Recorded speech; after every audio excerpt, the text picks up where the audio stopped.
What's good, everybody? Next, we're back with some more World of Warships Legends. Today, we're going to talk about ranked. Like, what's ranked?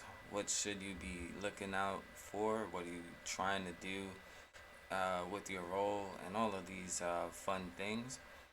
As always, we'll go ahead and skip this. One of the most tricky parts about ranked right now is actually the load times. That can take forever sometimes. Um, But we have trap domination. Now, with any time you're playing ranked, you want to be aware of what ships are on the board. They have two ACATs, and they have just one cruiser, and everyone else is a battleship. Same on our side, but we have an ACAT and a terrible. So we're gonna see how these ships match up and see just how this pans out. Now, if you look over at the map, you can see that the C cap has the least visibility into B or A. Like, so if you take C, you're gonna have a harder time pushing the other direction. Whereas if you go from A towards C, you'll have better sight lines the whole time. Just tactical way of looking at some things. I guess I'll add some map analysis on this as well, right? Now, in ranked, just like in domination, uh, you'll well actually each of these are going to be domination matches. So you'll see we start over here, and the and our enemy would and should theoretically spawn directly across from us. All right, so let's see how this plan plays out.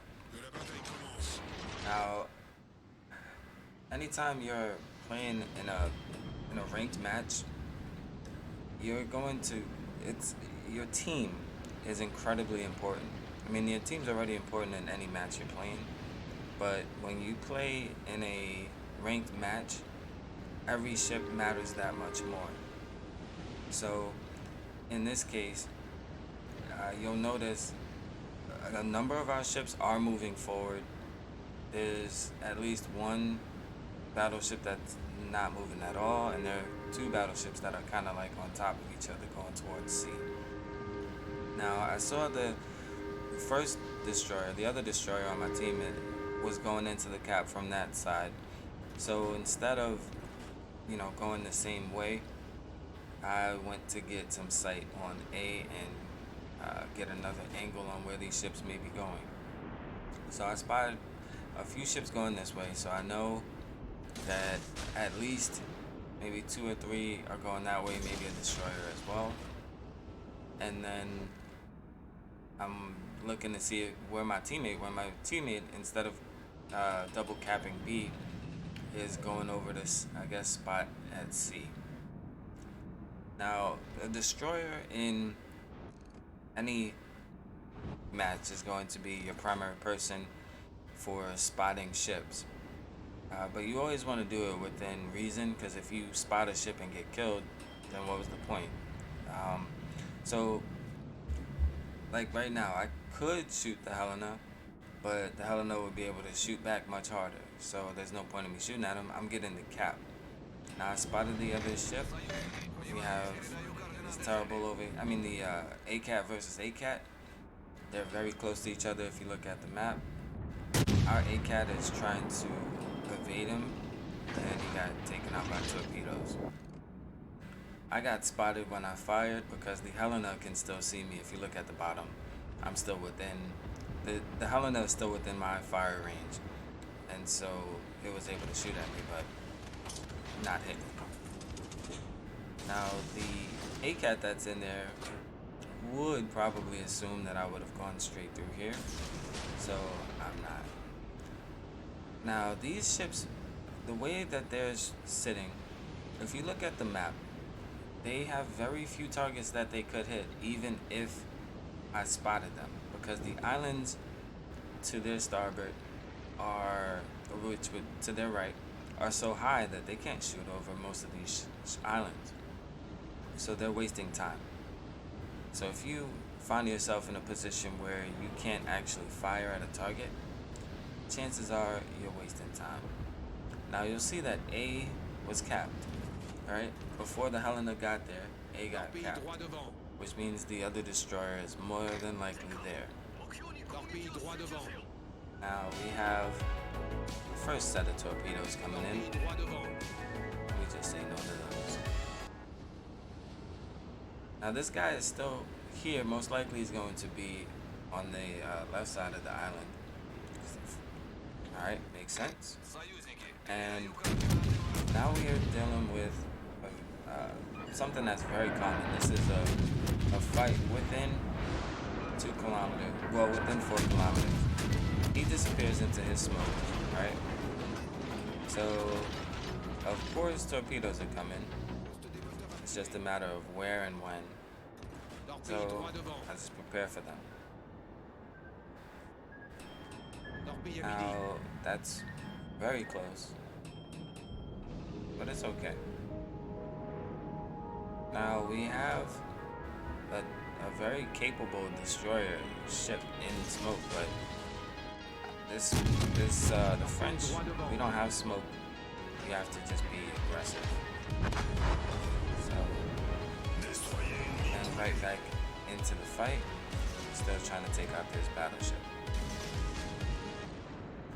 Now, whenever you find yourself rushing down a destroyer, you have to factor so many different things. Like, when was the last time you saw torpedoes? Were those torpedoes from that ship? What kind of angle does this destroyer have that they can launch torpedoes? Because some destroyers can actually launch at sharper angles. The torpedoes come off at different angles. The same way people who play mainly battleships and cruisers can tell you about the dispersion from like the firing arc on their guns and all this other stuff. It's the same thing you have to consider when you're playing a destroyer, because your torpedo launchers launch torpedoes in a different way depending on the angles. So you have to, the more you know about your ship, the better you'll do, period. So I'm not dealing with those guys over there because they're a waste of time.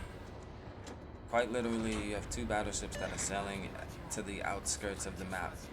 It's a waste of time to chase them.